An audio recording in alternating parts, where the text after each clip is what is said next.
Welcome back.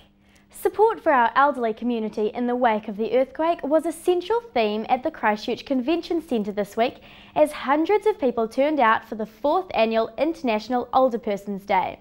Gracie Fee went down to see what was on offer. Information on services available to older people wasn't the only attraction at this year's International Older Persons Day. I've just come down to get my bag of free goodies. Oh, well, we've had some good cookies. Yes. Oh, yes. Oh, no, well, I wasn't going to collect a lot of freebies, but I find I have. But it wasn't just the goodies they came for, it was the company. I find a lot of people my age and a bit older have been quite almost scared by the earthquake and the aftermath, and for something like this and to find out that there's a lot of help out here in the community, I think it's a great thing, and I'm sure everybody that comes will enjoy the day. And it's people turning up for their share of this enjoyment that's helping spread the importance of the day. I think it's hugely important from several points of view. One is that it's a focus, so there's an opportunity to get out and do something different. There's an opportunity to learn about a whole lot of information, and we're fortunate to have, for example, the Earthquake Commission here today, so there's an opportunity for perhaps people to go and talk to people from the Earthquake Commission as well. Support the day is helping promote. It's a real big significant day, and especially this year after the earthquake, we wanted people to leave their homes and come out and enjoy themselves and take away that trauma that's been affecting them. A lot of people have been up and said they're so pleased they came. There's so much here for them to see. People are enjoying sitting down, talking to others and having a cup of coffee. And if previous years are anything to go by, they've had to prepare up to 1,500 cups of tea and coffee. Last year we had one hall in the convention centre here, and this year we've got 3, so it's just grown and grown and grown. And it's this growth that has meant there's options for everyone. Picked up a few pamphlets on home care and funerals. Yeah, all kinds of things, yeah. You know, interesting things. It is. Bottle of water. Heating, there's a Chocolates. lady there advising on heating. Is she? That Oh. was interesting. Gracie Fee, Metro News. This week we were hoping to speak to Mayor Bob Parker about the upcoming elections, however the Mayor did not respond to our invitation. Instead, Lacey Wilson spoke to Gina Grbic, a political lecturer at Canterbury University who specialises in local body politics.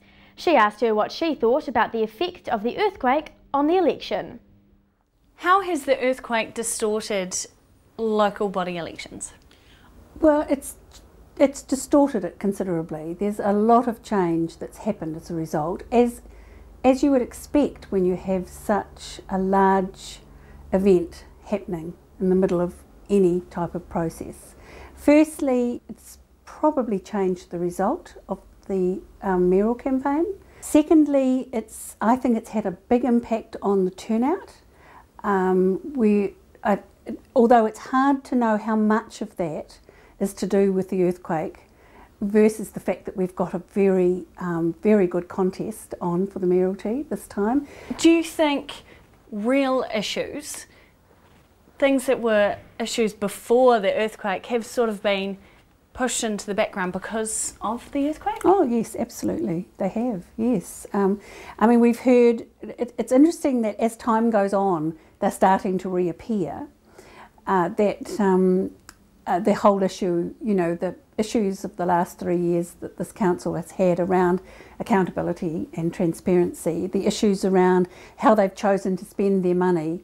I think that they definitely were shelved, I mean, because we were in a crisis period and it's human nature that that's what you deal with at the time.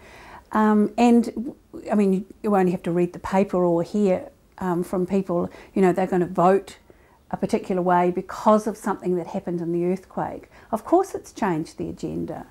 Do you think Bob Parker's sort of just riding the wave of the quake?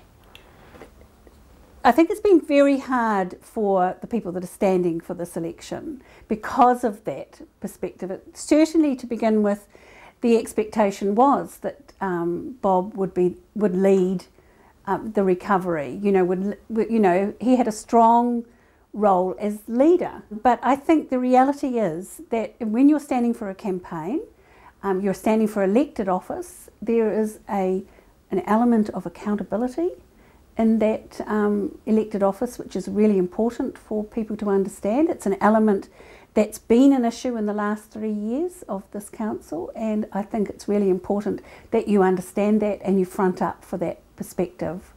So the interesting thing is going to be how people have voted. You know, have they voted for those that they know?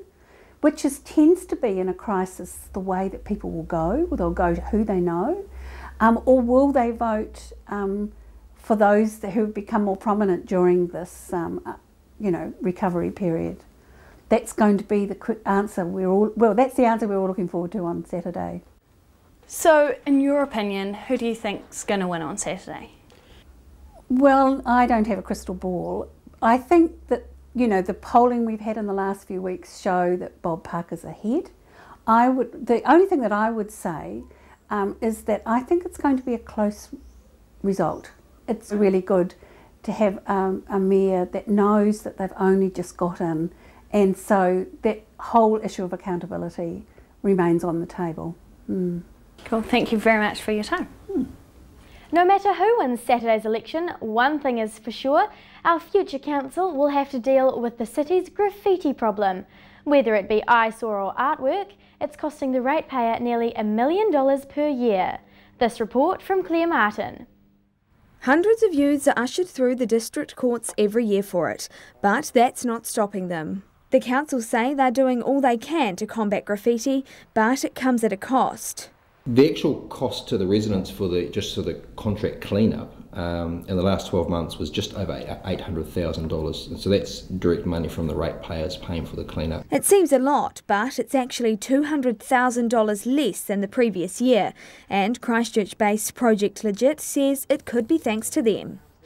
We look at tagging and graffiti art from a more positive and a more creative angle, and we try and take them and sort of show them that it's not just all about, vandalism, and you can actually got some talent there and you can use it and you can progress that. Project Legit facilitates programs for youths from all walks of life. They all have one thing in common though. They tag their names on walls, lampposts and people's properties. Many of them are prosecuted. It's not an art form, it's an illegal act. It's vandalism, and what it basically is if they don't have permission, then it's illegal. It's a crime and it's illegal, and it's the same as smashing windows, it's intentional damage. And it's that mindset that Project Legit are trying to alter. I think society as a whole is very reactionary with young people. They take them at face value, they see a hoodie and a bit of a shoegaze going on and instantly you're a criminal. And it's the same old story, it's time immemorial. But it'd be nice to think that we're living in the 21st century and perhaps we could look a bit deeper into people, look under the hoodie, and perhaps might find a very talented young man there. It's that talent that Miriama and her team nurture, turning criminal taggers into talented graffiti artists. Artists like Wongi Wilson. He's been the whole 9 yards, starting with tagging at primary school. I'd been arrested and stuff like that and progressed from that and still followed it up because I knew that's what I wanted to do as an art form, so I've progressed past that stage, and then now I'm getting paid for it and doing commission jobs and murals and and exhibitions and all those type of things. So it's this sort of success story that Project Legit pride themselves on. They encourage youths to build their skills and showcase their talent legally, but it's no easy job. It's a very contentious issue. It's a bit of a political football. There's a lot of negative, there can be a lot of negative feedback, but I'd like to think that we have changed perceptions. It's crazy because a lot of people can't see the forest for the trees. We do beautiful big missions, and we get paid for them and commission jobs and everything, and people just can't see the art form in it. They just see it as tagging. Just see a youth with baggy pants and a spray can and just instantly think the worst of it. And there's obviously some way to go before graffiti artists and the council see eye to eye. Claire Martin, Metro News.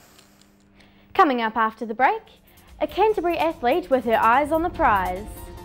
And why volunteering at Arana Park has become a family affair.